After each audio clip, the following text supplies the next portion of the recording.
तो आदाब, नमस्कार, गुड इवनिंग, सत श्रीकाल। एक बार फिर आप तमाम लोगों का स्वागत है क्राइम तक की कहानी की इस एपिसोड में। उम्मीद है पूरी फैमिली अच्छी होगी, अपना और अपनों का ख्याल रख रही होगी। पिछले 2-3 दिनों से जब से सैफ अली खान के घर में चोरी की नीयत से गए चोर को मुंबई पुलिस ने पकड़ा है, सोशल मीडिया पर अलग अलग तरह की खबरें चल रही हैं। कई एक्सपर्ट्स भी आ गए हैं, फेस रिकग्निशन के जो एक्सपर्ट्स हैं वो भी आ गए हैं। 2 तस्वीरें हैं सभी के पास। एक है सीसीटीवी कैमरे की वो तस्वीर जो आप देखें, और दूसरी तस्वीर है मुंबई पुलिस की क्राइम ब्रांच यूनिट 9 ने जब पकड़ा शरीफुल इस्लाम को, बांग्लादेशी सिटीजन जिसके बारे में कहा जा रहा है। तो ये वो तस्वीर है। अब इन्हीं 2 तस्वीरों के सामने आने के बाद ये चर्चा शुरू हो गई कि दोनों चेहरे नहीं मिल रहे, हुलिया नहीं मिल रहा, कदकाठी नहीं मिल रहा है, इवन रंग नहीं मिल रहा चेहरे का। और उसके बाद अब तमाम तरह की दलीलें आनी शुरू हो गई। इस दौरान में कुछ मीडिया बांग्लादेश के उस गांव तक पहुंची जहां शरीफुल इस्लाम का घर है। उसके फादर से बातचीत की, भाई से बातचीत की। फादर भी हैरान कि उनका बेटा तो मतलब पॉलिटिकल वजह से गया था शेख हसीना के चक्कर में, लेकिन वो चोरी करेगा ऐसा उन्हें लगता नहीं है। अब सोशल मीडिया की खबर जब उन तक भी पहुँची तो फादर का भी स्टेटमेंट आया कि जो सीसीटीवी कैमरे में लड़का दिख रहा है वो मेरा बेटा नहीं है। अब यहाँ से और हवा मिली। अब सवाल ये है कि क्यों ये सवाल उठ रहा है कि जो सैफ अली खान के घर में चोरी करने के लिए गया था और जिसे मुंबई पुलिस ने पकड़ा है, ये दोनों अलग अलग लोग हैं। क्या मुंबई पुलिस ने असली चोर की बजाय किसी और को पकड़कर इस हाई प्रोफाइल केस को सुलझाने का काम किया है, या सच में ये दोनों एक ही है? तो सैफ के घर में घुसे इस असली और नकली चोर को लेकर जो सवाल उठ रहे हैं, और ये सवाल जाहिर सी बात सीधे मुंबई पुलिस से पूछे जा रहे हैं, तो इसी पे याद आया कि 90s underworld versus Mumbai police.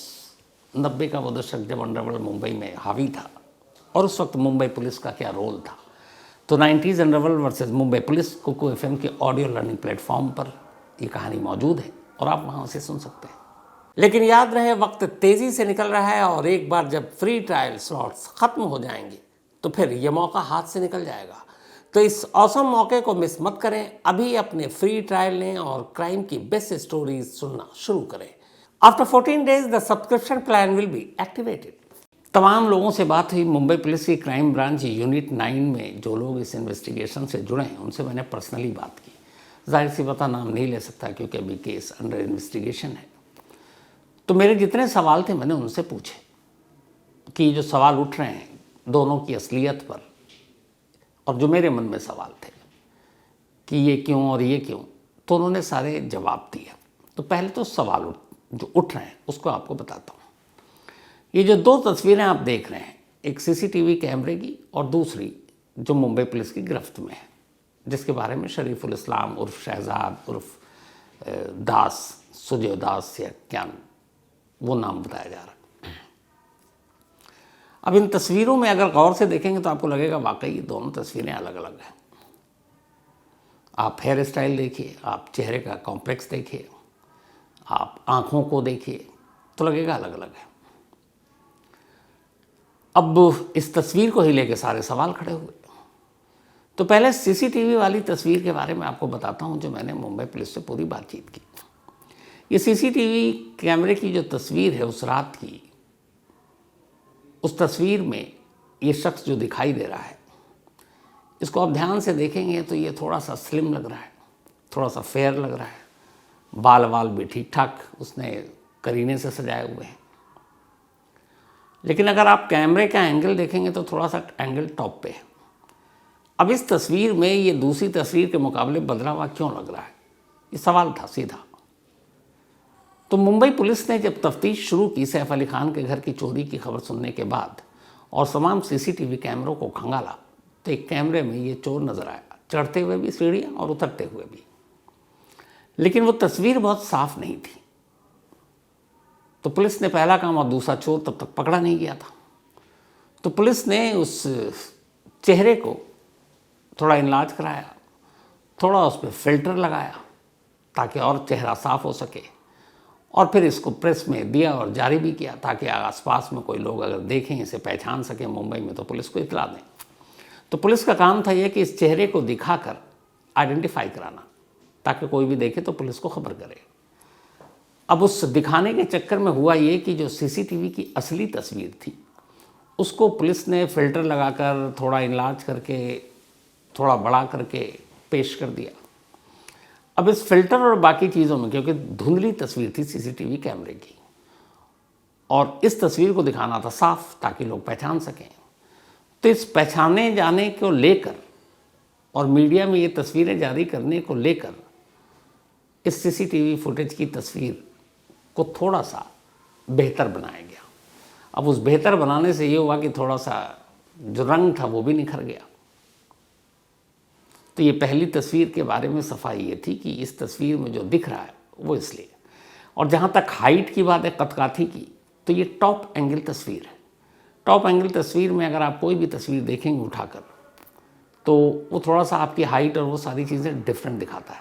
जब कैमरा पैरेलल हो, आपका आई लुक और कैमरा सब कुछ, एक कैमरे का स्टैंड जो था ट्राइपॉड वो भी उसी तरह से खड़ा हो और आप भी खड़े हो, तो फिर आपकी हाइट का अंदाज़ा बेहतर लगाया जा सकता है।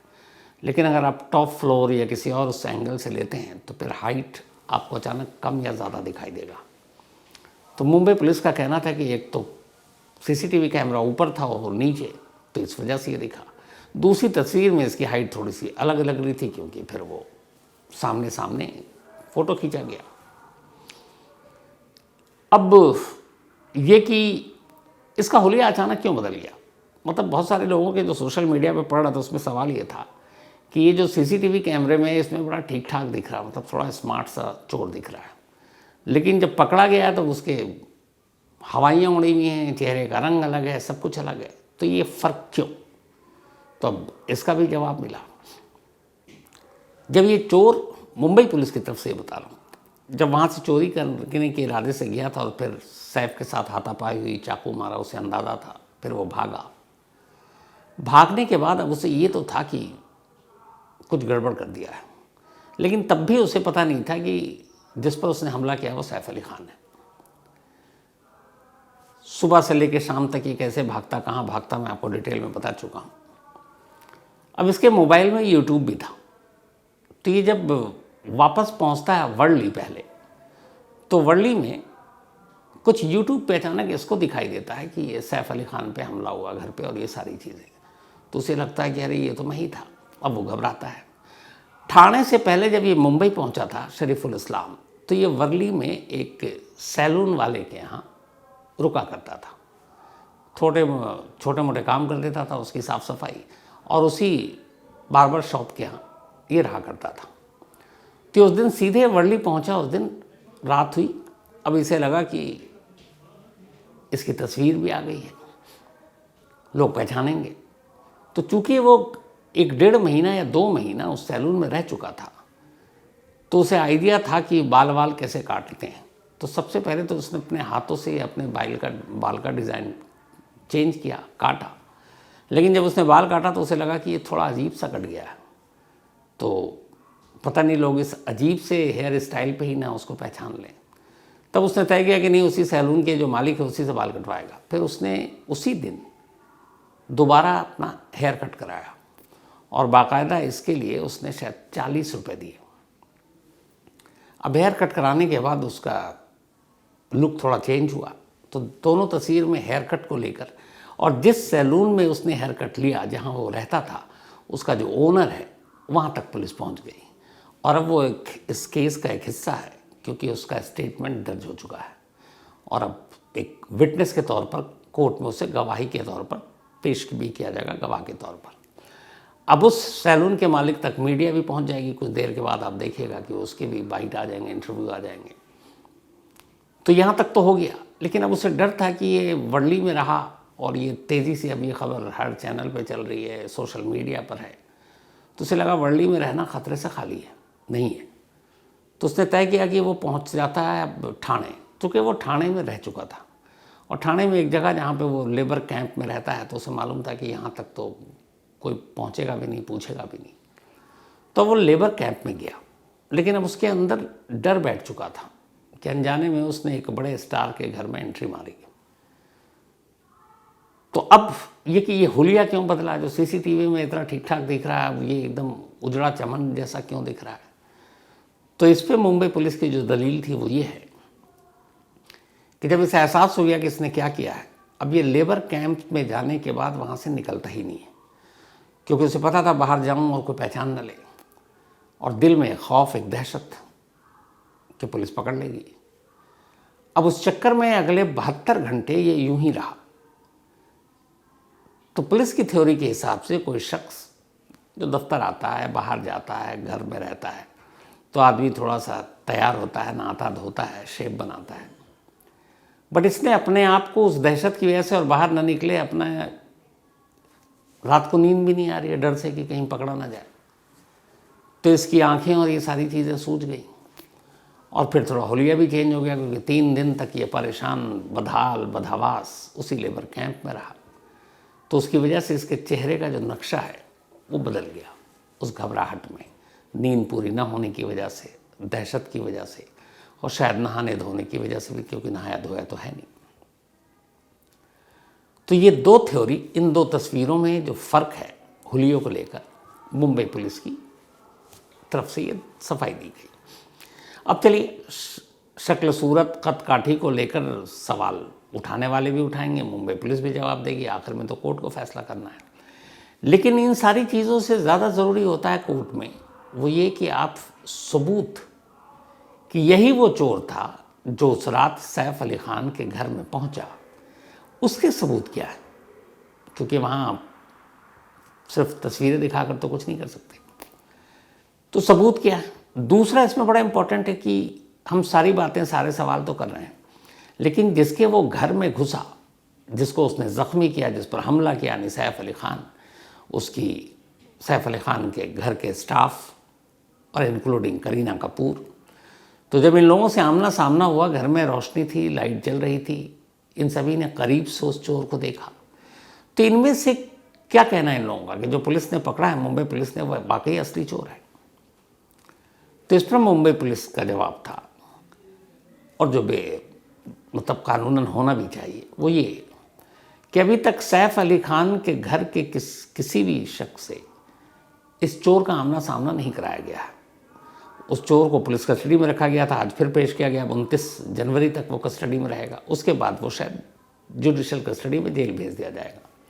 लेकिन अभी किसी का भी आमना सामना नहीं हुआ, ना सैफ का, ना करीना का, ना बाकी घर के स्टाफ का। तो फिर कैसे होगा, क्योंकि असली गवाह तो वो हैं जिन्होंने चोर के साथ हाथापाई की, और सबसे अहम गवाह एक इस्मा जो जहांगीर की देखभाल करती हैं, और दूसरे खुद सैफ अली खान जिन्होंने उसी चोर के हाथ से अपने जिस्म पर 6 जख्म खाए। तो मुंबई पुलिस का कहना था कि एक बार ये पुलिस कस्टडी से जब निकल जाएगा, पुलिस कस्टडी इसकी ख़त्म हो जाएगी, शायद 29 जून को ख़त्म भी हो जाए, और उसके बाद ये जाएगा जेसी यानी जुडिशल कस्टडी में, जेल। तो नियम ये है कि जैसे ये जेल जाएगा तब फिर इसकी आइडेंटिफिकेशन परेड होगी। आइडेंटिफिकेशन परेड का मतलब ये है कि वो लोग शिनाख्त करेंगे जिनका इससे आमना सामना हुआ उस वारदात के वक्त, यानी सैफ एंड सैफ की फैमिली और उनके स्टाफ। अब आइडेंटिफिकेशन परेड है वो पुलिस नहीं कराती, वो जेल के अंदर होगा और ख़ुद जेलर साहब करेंगे। तो मुंबई पुलिस या क्राइम ब्रांच यूनिट 9 जिसके पास ये केस है, उसका इस आइडेंटिफिकेशन परेड से कोई लेना देना नहीं होगा। आइडेंटिफिकेशन परेड जो है जेल में इस तरह से होता है कि ऐसा नहीं उस चोर को सिर्फ लाकर खड़ा कर देंगे और बाकी से कहेंगे आप पहचानो, वो तो बड़ा आसान है कि उन्हें भी लगेगा एक ही है, पहचान जाएंगे सब। तो तरीका ये होता है कि उसी के जैसे कद काठी के कम से कम 5, 6, 7, 8 लोगों को एक लाइन से खड़ा कर देते हैं, और उन्हीं में एक बीच में उसको भी, जो असली वाला है उसको भी खड़ा कर देते हैं, बाकी 5, 6, 7 जिनका इस केस से लेना देना उनको भी खड़ा कर देंगे। अब वो एक ग्लास के पीछे होता है खड़ा, और जो विटनेस हैं जो पहचानेंगे वो ग्लास की दूसरी तरफ। जो विटनेस हैं वो तो उन सारे लोगों को देख सकते हैं शीशे से, लेकिन वो ग्लास ऐसा होता है कि जिस तरफ अक्यूज्ड है, यानी ये सारे आरोपी या चोर होंगे, वो नहीं देख पाएंगे कि ग्लास की दूसरी तरफ कौन कौन लोग खड़े हैं। ऐसा इसलिए किया जाता है ताकि जो विटनेस हैं उनको मतलब सुरक्षा बनी रहे, कल को कहीं वो उसको धमका ना दे, कोई शिनाख्त कर ले तो फिर उसकी जान पे ना बनाए। तो इसीलिए ऐसा होता है कि जिनकी शिनाख्त करानी है उसको शीशे की दूसरी तरफ रखते हैं, और जो शिनाख्त करने वाला वो दूसरी तरफ, पर देखता सिर्फ शिनाख्त करने वाला है, जिसको होना है उसे कुछ पता नहीं पीछे कौन है पर्दे के। तो अब इस तरीके से जैसे ही वो जेल जाएगा, जेलर की मौजूदगी में सैफ एंड उनकी पूरी फैमिली को ले जाया जाएगा जेल, और वहाँ वो उस चोर की शिनाख्त करेंगे। अगर वो शिनाख्त कर लेंगे जो भी उन 4-5-6 लोगों के बीच में, तो फिर मुंबई पुलिस का केस बिल्कुल ठीक। और अगर मान लीजिए कि उस चोर को शिनाख्त ही नहीं कर पाते, तो फिर मामला गड़बड़ हो जाएगा। तो ये तो खैर 29 के बाद की बात है। अब मुंबई पुलिस के लिए ये भी है कि चलो जो सवाल उठ रहे हैं हुलिये पर, शक्ल पर, कदकाठी पर, इसके अलावा कोर्ट में क्या करेंगे। तो कोर्ट में जैसा मैंने शुरू में कहा कि वहाँ ये सब चीज़ें नहीं चलेंगी, वहाँ पुख्ता सबूत चाहिए। तो पुख्ता सबूत का इंतज़ाम मुंबई पुलिस ने किया है। जो शुरुआती सबूत के रिपोर्ट आए हैं वो मुंबई पुलिस की थ्योरी पर एक तरह से मुहर लगा रहे हैं, और वो ये है कि सैफ अली खान के घर से मुंबई पुलिस को बहुत सारे फिंगरप्रिंट्स मिले। जब फिंगरप्रिंट्स की जांच की गई तो उनमें से बहुत सारे फिंगरप्रिंट्स सैफ के घर के ही लोगों के थे। उसमें सैफ अली खान के भी थे, उनकी हाउस स्टाफ के भी थे, उनके बच्चे के भी थे, करीना कपूर के भी थे। लेकिन कुछ अननोन फिंगरप्रिंट्स मिले। पुलिस ने उसको संभाल कर रखा। इसके बाद जब ये चोर 72 घंटे बाद पकड़ा गया, शरीफुल इस्लाम, तो फिर उसके फिंगरप्रिंट से उन फिंगरप्रिंट्स को मैच कराए गए। अब इस चोर के कौन कौन सी जगह के फिंगरप्रिंट्स मैच किए हैं, इसकी पूरी एक लिस्ट है। जिस विंडो से ये सैफ अली खान के घर में दाखिल हुआ, उस विंडो के ऊपर इसकी उंगलियों के निशान मिले थे। वो निशान इस चोर से मैच कर गए। इसके अलावा जो बिल्डिंग की सीढ़ियों पर ये चढ़ा, तो कई जगह पर इसने सीढ़ियों पर हाथ लगाया। उन सीढ़ियों पर भी मिले अननोन फिंगरप्रिंट्स इस चोर से मैच कर गए। इसके अलावा जो टॉयलेट का डोर था, वॉशरूम का, जहाँ ये विंडो से अंदर आया, उस टॉयलेट के डोर पर भी इसके फिंगरप्रिंट्स मिले। जो डोर का हैंडल है उसके ऊपर भी फिंगरप्रिंट्स मिले, वो इस चोर से मैच कर गया। जो जहांगीर खान का रूम है, उस रूम के हैंडल पर भी इस चोर के फिंगरप्रिंट्स मिले, जो मैच कर गए। तो जितने फिंगरप्रिंट्स जो अननोन थे, फैमिली के लोगों से किसी से मैच नहीं कर रहे थे, जब ये चोर पकड़ा गया तो उसके साथ जब मिलान कराया गया तो वो सारे मैच कर गए। अब ये फॉरेंसिक रिपोर्ट वो एविडेंस है जिसको दुनिया की कोई भी कोर्ट झुटला नहीं सकती। अब फिंगरप्रिंट्स रिपोर्ट या फॉरेंसिक रिपोर्ट का मतलब ये नहीं कि आप फेक लाकर कोर्ट में डाल देंगे और कोर्ट उस पर आंख बंद करके भरोसा कर लेगी। ये जो फिंगरप्रिंट्स आप कलेक्ट करते हैं और जो वहाँ पे मिले हैं, ये सारे नमूने प्रिजर्व करके रखे जाते हैं तब तक जब तक कि कोर्ट का फैसला नहीं आ जाता। तो मुंबई पुलिस के हिसाब से जितने फॉरेंसिक रिपोर्ट्स हैं, वो सारे रिपोर्ट इस बात की गवाही दे रहे हैं कि शरीफुल इस्लाम ही वो चोर है जो उस रात सैफ अली खान के घर में दाखिल हुआ था। अब ये तीसरी चीज़ हो गई। अब आया बहुत सारे और सवाल इसमें उठाए जा रहे हैं। करीना कपूर उस रात क्यों नहीं हॉस्पिटल गई सैफ अली खान के साथ? और ये सवाल बड़ा जेन्युइन बनता है कि आपके पति को चोट लगी, घायल है, चाकू है, 6 जिस्म है, फिर जिस्म पर 6 जख्म है। तो मुंबई पुलिस से भी इससे बात की मैंने, तो उनका जवाब ये था कि उस रात सोनम कपूर के घर में पार्टी थी। पार्टी देर तक चली और करीना कपूर उस पार्टी में आखिर तक थी और उन्होंने काफ़ी ड्रिंक की थी। ड्रिंक के बाद जब वो घर पहुंची तो फिर वो एक तो एक्ट्रेस मतलब स्टार हैं, तो ऐसे लोग अपनी इमेज और बाकी चीज़ों का बड़ा ख्याल रखते हैं।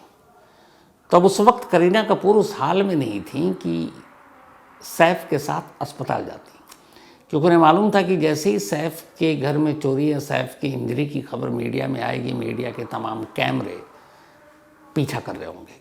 तो जब कैमरे पीछा कर रहे होंगे तो उस हाल में करीना जिस हाल में पार्टी से लौटी थी, अगर वो तस्वीरें कैद हो जाती तो फिर उनकी इमेज पर डंट लगता। तो करीना कपूर इसलिए अस्पताल उस वक्त साथ नहीं गई थी। मुंबई पुलिस का ये वर्जन है। एक और सवाल उठा कि सैफ अली खान के पीठ पर स्पाइनल कॉर्ड के पास रीढ़ की हड्डी के करीब चाकू का एक टुकड़ा धंसा था और वो ज़रा सा बच गया, वरना पूरा स्पाइनल कॉर्ड पे अगर लग जाता तो शायद वो चल फिर भी नहीं पाते। डॉक्टरों को सर्जरी में काफ़ी टाइम लगा, लेकिन उसके 3-4 या 5 दिन के बाद जब सैफ अली खान को डिस्चार्ज कर दिया गया अस्पताल से, तो बिल्कुल नॉर्मल टहलते हुए, मीडिया के कैमरों को हाय वेव करते हुए और बड़े आराम से खुद पैदल अस्पताल के दरवाजे से बाहर आए और उसके बाद अपनी गाड़ी में बैठे और चले गए।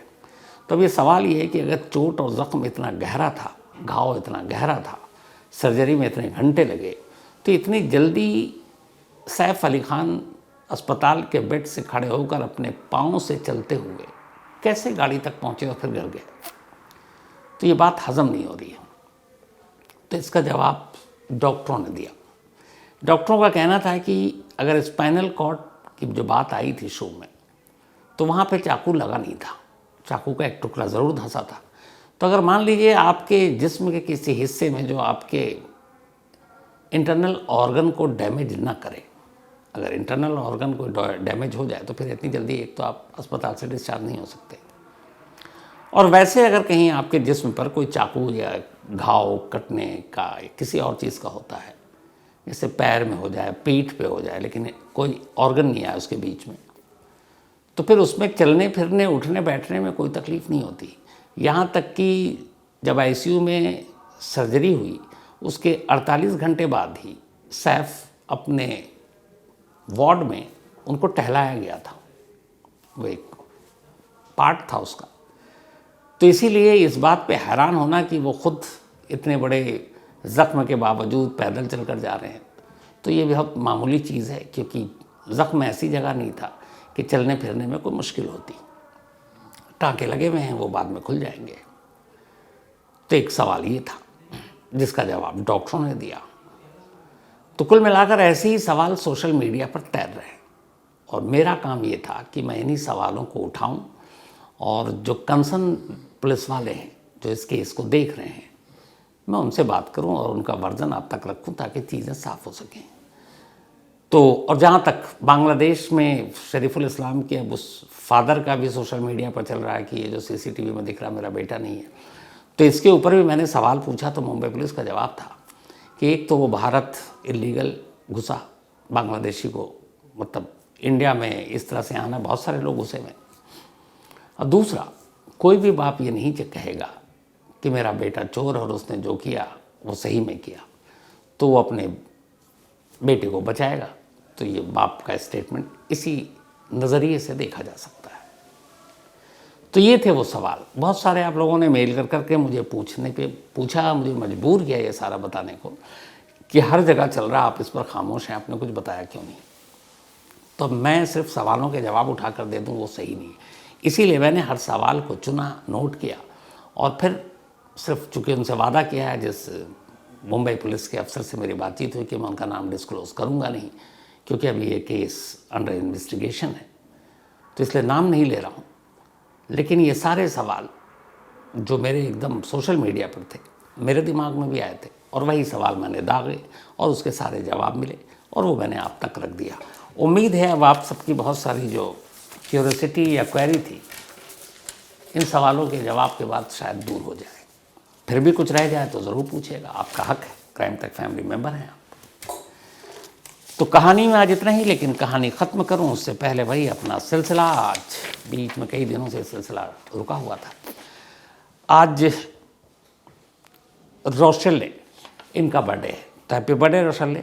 और ये अपनी क्राइम तक फैमिली मेम्बर रीटा मेंडोंजा जी की बिटिया हैं, और भेजा है शकाइना ने।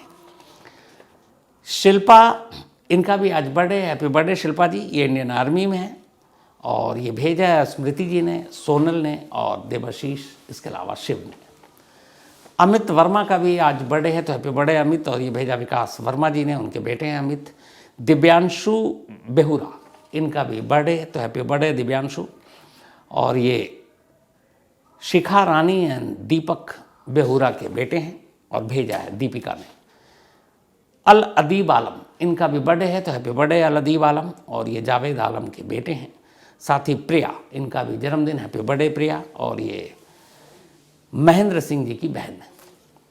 इसके अलावा आज शर्बानी पाल एंड अनुपम पाल, इन दोनों की एनिवर्सरी है। तो शर्बानी जी और अनुपम जी, आप दोनों की आपकी एनिवर्सरी की बहुत बहुत बधाई, मुबारक। लेकिन याद रहे, वक्त तेज़ी से निकल रहा है, और एक बार जब फ्री ट्रायल स्लॉट्स ख़त्म हो जाएंगे तो फिर ये मौका हाथ से निकल जाएगा। तो इस औसम मौके को मिस मत करें। अभी अपने फ्री ट्रायल लें और क्राइम की बेस्ट स्टोरीज सुनना शुरू करें। After 14 days the subscription plan will be activated.